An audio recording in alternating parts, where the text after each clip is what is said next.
The British Grand Prix was launched here today in London in typical British fashion, as you can see. We managed to keep hold of Cal Crutchlow before he heads to the circuit. Cal, thanks so much for staying with us and putting up with a bit of rain to have a chat with us. Obviously, we were here earlier for the pre-event, and then we headed off to the press conference where you made your announcement. You'll be staying with the LCR Honda team. How do you feel about that? Good way to start the weekend. Yeah, really good way. Obviously, it's great to be here in London, before the Silverstone Grand Prix this weekend, and the announcement today that I'll stay with the LCR Honda team for 2 more years. I'm really pleased with that. We know continuity in MotoGP is a big thing. You know, I know from my previous experience with the Tech 3 team that the longer I stayed there, the faster I went. So we took that decision based on that, and really looking forward to working with Lucio and Honda for another two seasons. You know, it's. We knew in the last couple of rounds that was what we were going to do, so we were excited about that project. And we have to look ahead to the rest of the season, starting this weekend in Silverstone. Hopefully the weather picks up for us, and we can have a good weekend starting here in the UK. So based on what you've just said, obviously you've been with 3 different manufacturers over the last 3 years. Would you say that's been a help or a hindrance, or would you say you're now more of a rounded rider? I'm definitely not a rounded rider, but no, we're always looking to improve. You know, as riders, we look at ourselves before we look at the bike. So, you know, I have to look and see what I did previously in previous years, and it was when I stayed with one manufacturer I seemed to go faster. So, honestly, you know, I was really pleased to discuss with Honda and Lucio that we can progress forward and develop the Honda, to the best of our abilities, and give the information back to them that can hopefully improve for Mark and Danny as well as a whole as a manufacturer. So, yeah, really looking forward to it, and we'll see what happens for the rest of this year first. If you could take then the best bits of the Yamaha, the Honda, and the Ducati to make your dream MotoGP bike, what would that look like? I don't like to compare, but no. We know Honda's strong area is the corner entry. The guys back in Japan, and also the guys that come to the circuit, they're working 100% for us all the time. They work so hard with regards to our comments, to try and make us better. But unfortunately, a rider's a rider. They only complain. They never really say the good parts about the bike, because the good parts we always want to keep, but we want to improve the bad parts. But honestly, compared to the Yamaha and the Ducati, I just feel privileged that I've been able to ride all 3 manufacturers. So, Cal, it only took you 3 races to put it on the box with the LCR Honda. And then after that, it seemed a bit more of a struggle to return to that kind of form. What do you think's been the main thing holding you back? I think the riders have got faster. I think at this point of the season, you always see this bigger gap between the satellite riders and the factory guys. I think it's a little bit to do with the development of the factory teams. They start to go in a little bit of a different direction, or they find their way. And then the satellite guys may get them upgrades later on in the year. But honestly, a lot's down to the rider. These riders that are at the front of the championship are the fastest riders in the world for a reason, and that's why they ride for the factory team. So that difference is not always about machinery, but we need to improve, and we know where we need to improve. But doing it is, it's not as easy as what everybody thinks. Or you can't just suddenly say, "Oh, I'm going to just do this on this weekend." You have to build up, and I think it takes time, and learning the Honda a little bit more race by race is what we need. But yeah, definitely at the start of the year we were better than what we are now. But I think there's no reason why we can't come back to that sort of form. We're going to move on to some fans' questions. So the first question comes from Gonsalves FRA1, and he's asked you, I'm assuming he's talking about your cycling here, what's your cadence when you're cycling, and what is your favourite road to do it? My cadence when I'm cycling depends if you're going uphill, downhill, or on the complete flat. But on the flat.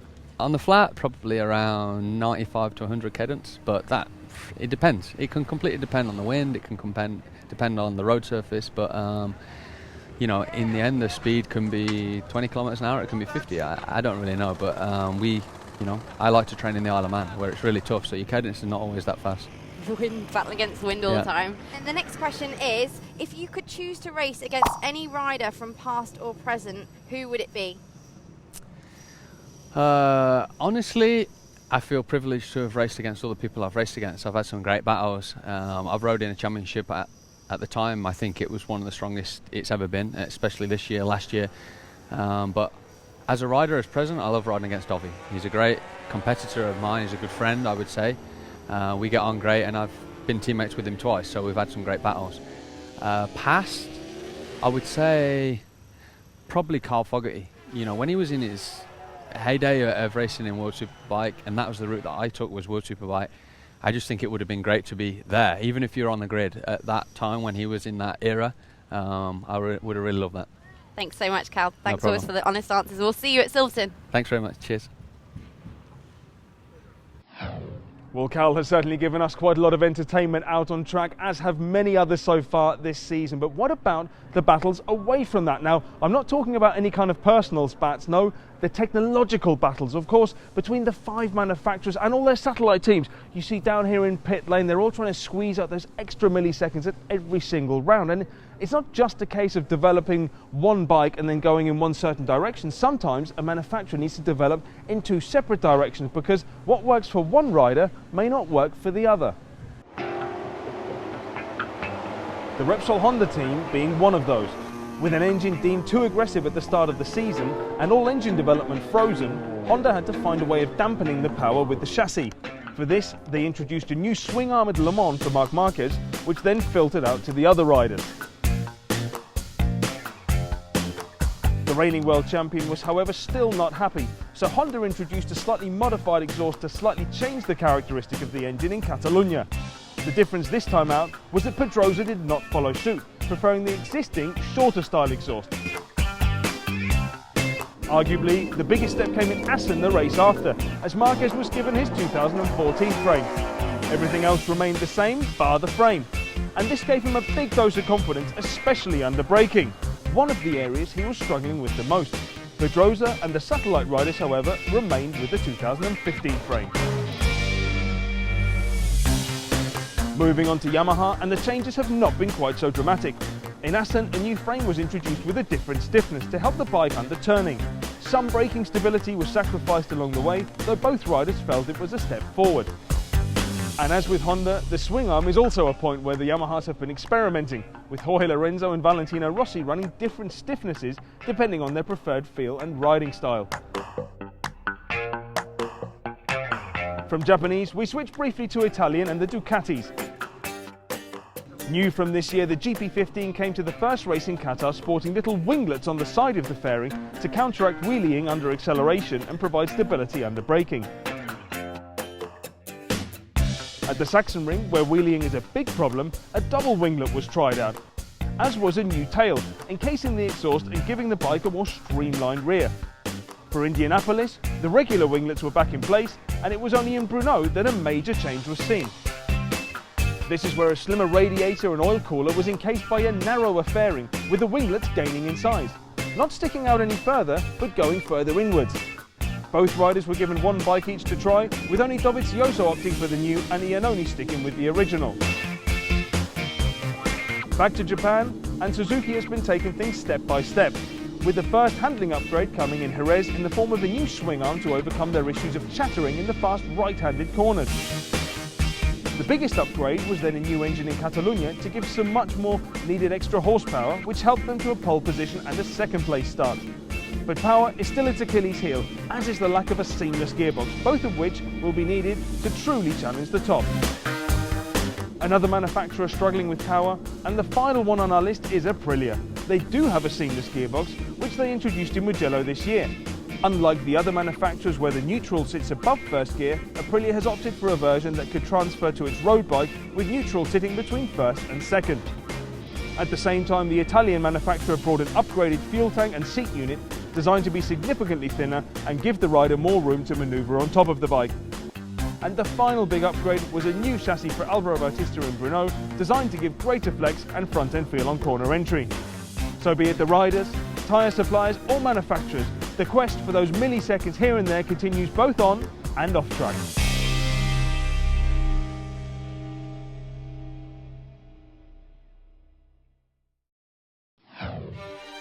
So welcome back to Silverstone. Coming up, round 12 of the Moto3 World Championship. Jorge Navarro, pole position for the 19-year-old Spanish rider. It's Danny Kent defending a 45-point lead in that World Championship. Really good start from third row on the grid for Danny Kent. Has he got the inside line up into that first corner? No, because it's Jorge Navarro who sweeps across to take the lead. Kent back in fourth. There is number 32 moving up the inside of Navarro into second place. Hanneke is the early leader. We haven't fallen. Navarro is gone. It's Navarro and Hanneke, isn't it? I think it is Hanneke as well. Vinales, he's at Vinales. Well, it's another crash at that tricky turn 3 section. Danny Kent now leading his home Grand Prix here at Silverstone. Nicolo Antonelli, classic move up the inside of Locatelli on the brakes at the village corner. There is Romano Bernardi. Bernardi has crashed out of third place. Bagnaia at Stowe as Antonelli runs it wide, just holds the advantage. They've got to be careful in these conditions as they go into club. Oh, he did a massive moment. A shake of the head from Danny Kent. Oh, Bagnaia crashed. And his bike runs all the way. Bastianini, this is massive for the World Championship. The 21-year-old from Wiltshire wins at Silverstone. Massive win for Danny Kent's World Championship aspirations. Brilliant career, first podium finish for Jakob Kornfall. Nicolo Antonelli by well over 4 seconds. What a day for Danny Kent. Round 12 of the Moto2 World Championship in damp conditions will get underway. Sam Lowe's have got an excellent start from pole position. Johan Zarco up the inside of Rabat. Rabat now's come through from the second row of the grid. Fourth into the lead for the reigning world champion. Johan Zarco in second place. Sam Lowe's pushed back to fourth. Zarco blasts past Tito Rabat on that long run down the hanger straight. Zarco now into the lead. Leader leads the way. The world champion Tito Rabat pushes him out of the way and Rins comes through as well. Zarco up the inside of Tito Rabat. Brilliant move at the village corner. Tito Rabat now up the inside of Alex Marquez. Rabat back into third. Zarco very close indeed. Here he comes side by side. It's the championship lead Zarco that takes the lead. Tito Rabat, wow, look at the chunks of rubber flying off that rear tyre. Johan Zarco, an 11th straight podium finish for the Frenchman. 5th win of 2015. Alex Rins second. Tito Rabat in third place. Here we go. Back flick time. Typical celebration from Johan Zarco. Oh, you really can't but help feel for Sam Lowe's. He looks so promising all weekend. But it's time for us to take a look at MotoGP and to talk me through the day's action. Davide Brivo, team manager of Suzuki XR. Davide, thanks for joining me. My pleasure. Thanks very much for your invitation. It's welcome. It really was one of those races where I've got no idea where we start because so much happened. But before we say too much, let's take a look at the MotoGP highlights. Very good afternoon to you from Silverstone in England. It's round 12 of the MotoGP World Championships. This race will start as a dry race. All the riders are streaming into the pit lane. This race will start from pit lane. They aborted the start. I don't think they can safely start this race with all the riders in the pit lane. It was a dry race. No, it is a wet race. 20 laps of the Silverstone circuit will test these riders to the limit in the pouring rain. Brilliant start from the two men at the top of the grid. Jorge Lorenzo's going to get the whole shot into the first corner. Pol Espargaro got a great start from 5th. Lorenzo leads the way. We've got a couple of falls at the back. Rossi back up the inside of Marquez on the brakes into Copse corner. Rossi into second place. Lorenzo leads by just under half a second. And Rossi has got past Lorenzo. Listen to the crowd. Marquez straight up the inside of Jorge Lorenzo. Oh, we have a faller. Oh, it's Miller and Crutchlow, the two teammates. What a nightmare for the LCR Honda squad. Massive part. We have problems here for Pol Espargaro.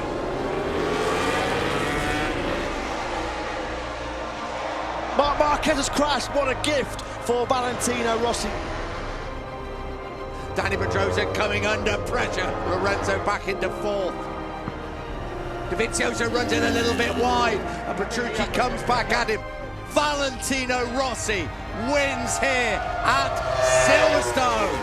Great second place for Danilo Petrucci. Dovizioso third. Lorenzo got a missing up visor there. 86 Premier Class victory for the Italian.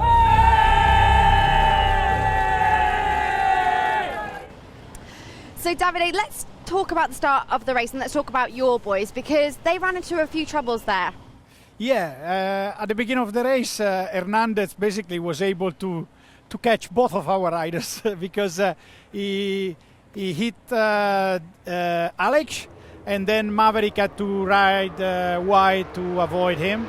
So our race started difficult already, in a difficult condition. This is a pity because I think both Alex and Maverick could stay much more close to the top group, but okay, that's racing, and this time was like that. So then we continued the race. Alex was very good at the beginning of the race, keeping a good pace, and as well Maverick. Then by the end, go a little bit down the tire, drop down. So, but anyway, for us was very, very important and very interesting to race in the wet, because it's the very first time we race on a wet, and also we didn't make so many testing, so it was really good experience. A good testing, I would say. It was much more to make experience than try to look for results, you know. Talking about experience, I imagine that tensions are running a little bit high in the LCR Honda garage tonight. yeah.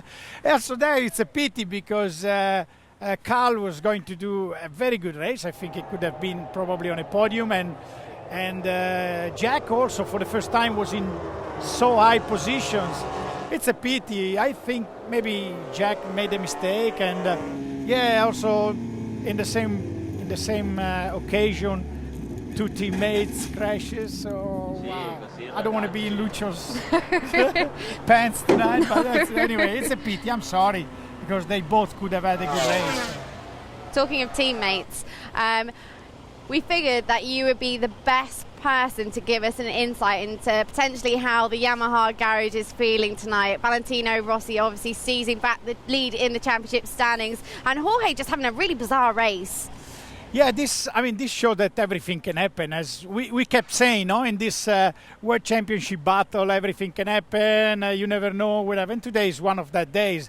This was supposed to be one track for sure where Lorenzo was going to have an advantage, where Valentino had to defend and try to not lose too many points. And actually he goes away with more points than Lorenzo, and it's strange. So Valentino, what to say? I mean, it was once again, I think, amazing. I mean, he never stopped to surprise, because in such a difficult conditions, he rode very well. Of course, he has a lot of experience, and he goes away with some advantage to manage and before his home race, which is Misano. I mean, I would have think Silverstone is for Lorenzo and Misano is for Rossi, and then maybe balance a little bit. But now Rossi has an opportunity to make some advantage. But, maybe in this sport, maybe Misano will be good for Lorenzo. You never know, But anyway, the battle is coming interesting. But as we always kept saying, I was in that garage a few years ago, the last time, and that was quite tense. But now they are both older, mature. They respect a lot each other, and I think it's nice. It's nice to see them fighting for the championship and see what's happened. Absolutely. And talking about surprises, Danilo Petrucci, what a race! Yeah, unbelievable. He started 18 positions, and also he's. I'm happy for him because he comes from another championship. I mean, he didn't grow up Moto3, Moto2. He came from Superstar Championship, and he made a little bit of experience, couple of years with Yoda, but he learned very quickly, and he didn't lose an opportunity to have a good result. So it's nice to see Petrucci and Italian podium also. Absolutely. I tell you what, talking about Italian podium, I think that's the moment that we're going to leave you guys with before we really are the last people in the paddock. So thank you very much, Davide, for joining me, and let's leave you with the best moments of the race here in Silverstone.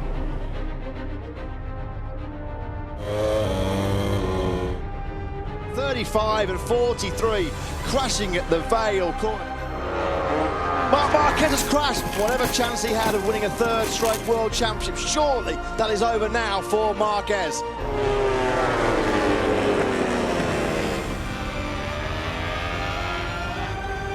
Salute the master, salute the doctor, salute Valentino Rossi.